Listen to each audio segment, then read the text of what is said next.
Jangan sampai ketika kita memperjuangkan dan merealisasikan demokrasi, ada orang-orang yang paling miskin, sehingga mereka terpaksa harus menjual suaranya. Ketika Bung Karno bilang bukan demokrasi Barat, bukan hanya demokrasi politik yang kita perjuangkan, tapi demokrasi yang juga memperjuangkan kebebasan politik dan ekonomi, beliau melihat persoalan-persoalan ini.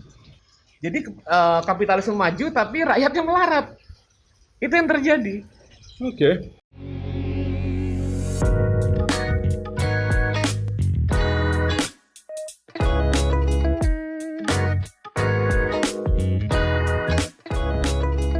Yuk, cepat mulai, Ren. Siap, senior. Halo, apa kabar semua? Saya Hardi Hermawan, senang sekali kembali menjumpai Anda. Dan sekarang saya bersama dengan pakar ekonomi politik dari Universitas Airlangga, Dr. Airlangga Pribadi. Ya, selamat siang, Dr. Mas. Airlangga Pribadi namanya.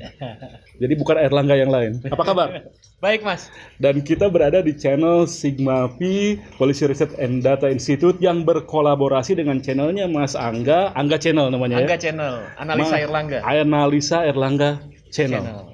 Kita masih di bulan Juni, bulan Bung Karno, bulan kelahiran putra sang Fajar, masih membahas tentang karya monumental beliau di bawah bendera revolusi. Dan kali ini yang kita bahas dari buku di bawah bendera revolusi adalah mengenai demokrasi, politik dan demokrasi ekonomi. Di buku itu di bab kedua. Iya, di bab kedua dari buku kumpulan tulisan. Dari kumpulan tulisan, dan itu sekitar tahun 30-an. Iya.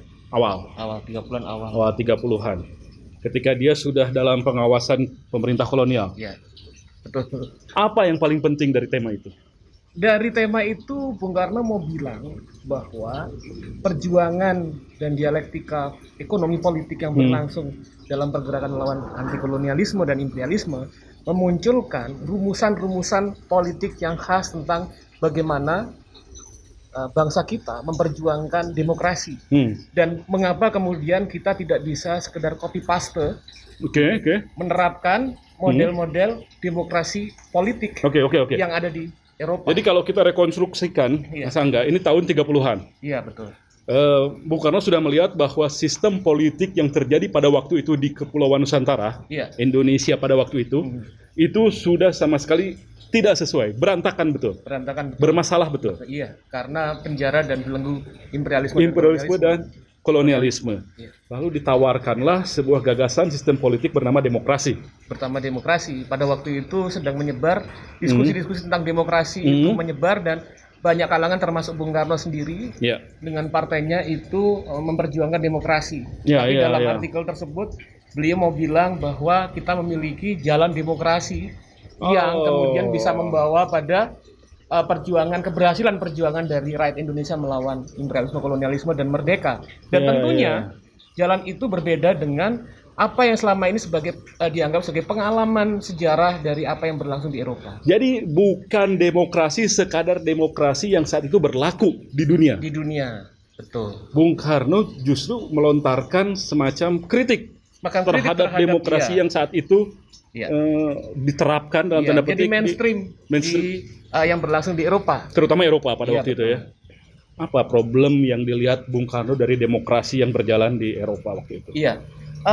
Pertama kalau kita baca dari karya beliau kemudian merumuskan demokrasi itu sebagai cara pemerintahan dalam melibatkan rakyat banyak untuk mengelola urusan-urusan bersama. Gitu. Itu paragraf pertamanya. Pertama beliau bilang seperti itu, dan selanjutnya beliau uraikan lagi, beliau masuk kepada penjelasan bahwa demokrasi itu kita perjuangkan, tapi kemudian kita harus aware, kita harus peduli, kita harus kemudian kritis tentang bagaimana perjalanan tata politik, tata pemerintahan demokrasi itu yang berlangsung di negara-negara Eropa. Di mana Bung Karno bilang langsung kemudian beliau menjelaskan tentang apa yang berlangsung dalam kurun yang terjadi di Eropa, terutama di Prancis setelah revolusi Prancis. Di mana beliau bilang bahwa yang terjadi pada waktu itu, ketika pada awalnya seluruh rakyat dilibatkan, termasuk para petani-petani miskin dan kalangan miskin, tapi yang terjadi pasca jatuhnya monarki, yang terjadi adalah pembajakan proses demokrasi bagi kepentingan kaum-kaum yang sedikit yang memiliki modal saja. Yang selanjutnya kemudian agenda tersebut tidak melibatkan orang yang berdarah-darah, yang berkeringat dan kemudian berkorban dalam proses panjang revolusi tersebut, yaitu orang-orang miskin di sana. Jadi demokrasi pertama yang lahir dari revolusi Prancis yang menjatuhkan tirani kekuasaan Louis itu hanya melahirkan tirani baru yang dimotori oleh para pemodal pada waktu itu. Gitu. Oleh mereka tidak kurangnya menghisap juga. Iya, mereka hanya pergantian tuan, kira-kira seperti itu. Oke. Nah, kemudian kan model demokrasi berikutnya setelah terbitnya buku-buku tentang demokrasi, Rousseau dan lain sebagainya. Betul. Pada waktu itu kan Amerika. Iya, itu. Demokrasi 1796 dia menyatakan kemerdekaan dan membentuk sebuah negara berdasarkan konsep trias politika dan lain sebagainya. Iya, konstitusi itu kemudian di Amerika Serikat, di Inggris, itu di berbagai negara, itu juga selain di Prancis, di Jerman dan kemudian di Swedia muncul. Tapi kemudian ada persoalan mendasar sebetulnya dalam penerapan demokrasi. Coba Mas bayangkan ya, bahwa demokrasi Barat, demokrasi Eropa itu berbasis pada konsep utama pada konteks memilih pemimpin. Secara demokratis, artinya pemilu sebagai suatu fondasi utama konsep minimalis tentang demokrasi. Di mana setiap orang memberikan suaranya. Tapi coba kita lihat sejarah tentang hak pilih universal, ya kan? Di mana kemudian kita lihat bahwa kita ambil contoh Perancis, 1789 itu terjadi revolusi Perancis pertama, gitu kan? Nah, tapi kemudian yang berlangsung selanjutnya pasca revolusi Prancis ini bukan yang memunculkan kesetaraan politik, bahkan tidak ada kesetaraan politik. Pada tahun sekitar yang terjadi misalnya pemilu sekitar pada tahun 1810-1820 itu hanya 1% orang di Prancis yang memiliki hak untuk memilih dan hanya 0,2% dari warga di Prancis yang memiliki hak untuk dipilih. Di mana kemudian standar utama, parameter utama dari itu adalah apa? Properti. Mereka memiliki properti, mereka memiliki kekayaan. Kalau sudah 1% yang punya hak, ya sudah jelas 1% di kelompok teratas dari piramida kekayaan. Artinya orang-orang super kaya saja. Nah, yang punya hak pilih. Hak dipilihnya malah 0,2%. Dan itu terus berlanjut. Di mana kemudian pada tahun sampai 1840 ada perubahan, penambahan hak pilih menjadi 2%. Naiknya 100% sih. Naiknya 100% dari 1 dan 2. Terus kemudian yang dipilih itu jadi 0,4%. Naik 100% juga. Tapi oke. Akhirnya itu memunculkan persoalan, kemudian memunculkan revolusi Prancis kedua 1848. 1848 baru kemudian setelah 1870 revolusi Prancis yang ketiga, 1880 baru kemudian 100% laki-laki masuk. Hak pilih universal yang melibatkan perempuan itu berlangsung baru pada tahun 1944 di Prancis.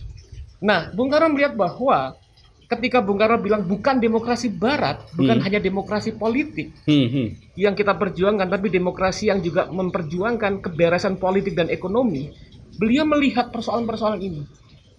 Dan itu tidak hanya khas Prancis. Dan itu berlangsung di banyak tempat. Di Inggris juga demikian. Di Inggris juga begitu. Prosesnya begitulah hampir 1 abad. Amerika pun juga begitu. Amerika kan kulit hitam baru belakangan ya. Betul. Misalnya Swedia. Perempuan juga belakangan. Baru kemudian yang kita kenal sebagai negara sosial demokrasi. Sekarang ini 1920-an baru seperti itu. Kita ngelihat misalnya pada abad ke-19 di Swedia itu, yang kemudian memiliki hak untuk memilih hanya 1%. Tapi terus kemudian dilihat dari 1% itu dibagi 40 level. Level tertinggi memiliki hak sekitar 1 orang bisa memilih 54 orang. Level terendah 1 orang. Jadi tidak one man one vote. Bukan. Jadi sebetulnya bahwa kalau kita melihat bahwa demokrasi Barat, mengapa Bung Karno kemudian melakukan kritik terhadap demokrasi Barat, beliau melihat sejarah historis. Dan yang beliau lihat itu adalah bahwa yang selama ini dianggap sebagai sesuatu yang dianggap sebagai kebenaran. Jadi Bahwa Barat sendiri gagal menerapkan sebetulnya. konsep-konsep demokrasi dari para pemikirnya di abad ke-17, 18 sampai itu. untuk diterapkan, diaplikasikan dalam Iya. mereka bernegara. Kesalahan utama, saya bilang problem utama dari demokrasi Eropa itu adalah justru terjadinya ketegangan antara nilai-nilai demokrasi dalam politik dengan kapitalisme ekonomi. Kalau kita baca dari yang apa yang sudah kita diskusikan Oke. Anda ingin mengatakan bahwa demokrasi di Barat ini terganggu oleh bias kapitalisme bias kapitalisme. dan rasis. Iya, dan rasisme. Bias kapitalisme tadi yang baru kita diskusikan. Karena orang-orang kaya saja yang Iya, punya. ternyata orang-orang artinya orang yang memiliki modal. Karena kemudian kapitalisme di Eropa itu menekankan property right sebagai satu hal yang sakral, nggak bisa diganggu-gugat, dan tidak boleh ada yang mengganggu orang-orang yang memiliki ini. Maka kemudian standar-standar pemilihan itu diatur berdasarkan pada standar-standar mereka yang memiliki modal kekayaan. Karena dianggap orang yang paling berkontribusi terhadap bernegara itu adalah orang-orang yang memiliki modal. Hingga kemudian muncul anggapan bahwa demokrasi adalah sistem terbaik dalam berpolitik, itu padanannya adalah kapitalisme di ekonomi. Anggapan seperti itu. Anggapannya hampir sama. Iya. Karena kan dalam demokrasi idiomnya yang paling mengemuka adalah kesempatan yang sama. Kesempatan dalam ekonomi dan politik. Padahal itu berdasarkan pada sebuah pandangan yang selo sebetulnya. Padahal kapitalisme kan tidak mungkin memberikan kesempatan yang sama. Dan sebelum coba kita lihat juga ya, dan itu berlaku sampai sekarang, bahwa asumsinya bahwa demokrasi apabila dimaknai berdasarkan pada paham Bung Karno di awal, keterlibatan rakyat dalam proses pemerintahan. Yang kita saksikan misalnya ukuran-ukuran tentang properti, tentang wealth, kesejahteraan. Negara-negara Eropa Barat seperti Inggris, Prancis, terus kemudian di Amerika Serikat, terus kemudian Jerman misalnya.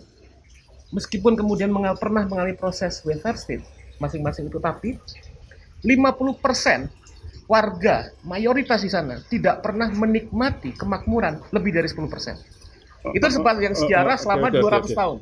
Oke. Kita ulangi lagi nih. Iya. Jadi 50% orang-orang di negara-negara yang katakanlah maju sekarang ini, itu ya, negara-negara kapitalisme terkuat di dunia sekarang, 50% warga yang paling miskinnya, artinya separuh di bawah, itu ternyata hanya menguasai tidak lebih dari 10%. Iya, tidak pernah lebih dari 10%. Tidak pernah lebih dari 10% dari ya katakanlah output ekonomi mereka. Kemakmuran mereka. Baru 50% di atasnya menguasai 90%. Iya, 10%. Jadi ada yang menarik misalnya. Prancis tahun 1880 sampai 1910 kira-kira. Itu menunjukkan 10% orang paling kaya di sana itu menguasai lebih sekitar 79 sampai 80% dari wealth. Prancis ya? Prancis. Selama ini kan yang kita gaungkan misalnya, ini memang abad 1920 awal itu abad yang penuh chaos, penuh kelaratan. Ya, 2 kali perang dunia. Iya. Jadi kapitalisme maju tapi rakyatnya melarat. Itu yang terjadi. Oke. Jadi Bung Karno, 2 hal di sini pelajaran yang kita bisa petik ya. Yang pertama bahwa demokrasi yang diterapkan di negara-negara Eropa pada waktu itu ternyata berlangsung sampai sekarang. Tidak pernah deliver equality, dan dia juga bukan demokrasi yang sejati yang diciptakan atau dipikirkan oleh para cendekiawan Eropa di abad ke-17-18. Coba kita ambil teksnya Rousseau. Rousseau dia pernah bilang bahwa jangan sampai ketika kita memperjuangkan dan merealisasikan demokrasi ada orang-orang yang paling miskin sehingga mereka terpaksa harus menjual suaranya. Dan kejadian dan ada orang-orang beratus-ratus tahun kemudian itu masih terlaksana misalnya. Dan orang-orang yang paling kaya sehingga mereka mampu membeli suara orang lain. Dan itu berlangsung ketika meskipun sekarang hak pilih universal itu sudah ditegakkan, tapi bagaimana kekuatan-kekuatan kapitalis, plutokratik, oligarki itu dengan media massa, dengan berbagai macam kapitalnya, mereka bisa membayar partai. Mereka bisa membayar kekuatan politik familiar. Dan itu familiar di banyak tempat termasuk di negara-negara modern. Termasuk di negara kita. Ya. Itu sudah diingatkan oleh Soekarno 90 tahun yang lalu mengenai demokrasi ini, dan hal lain yang harus kita perhatikan selain yang tadi itu bahwa demokrasi yang berjalan sudah sesuai dengan apa yang sudah dipikirkan sehingga kita perlu punya gagasan tersendiri. Iya, betul. Yang kedua juga ada bias kapitalisme di sana. Sehingga sangat amat keliru menilai bahwa demokrasi dan kapitalisme itu adalah sesuatu yang sejalan. Itu sebabnya Bung Karno menawarkan demokrasi ekonomi. Demokrasi ekonomi itu harus bersanding dengan demokrasi politik. Seperti apa nanti kita akan bahas di bagian berikutnya, perbincangan tentang di bawah bendera revolusi, bab mengenai demokrasi politik dan demokrasi ekonomi. Pemikiran Putra Sang Fajar, Bung Karno, masih bersama dengan Sigma Pi dan Angga Channel. Kami akan segera kembali.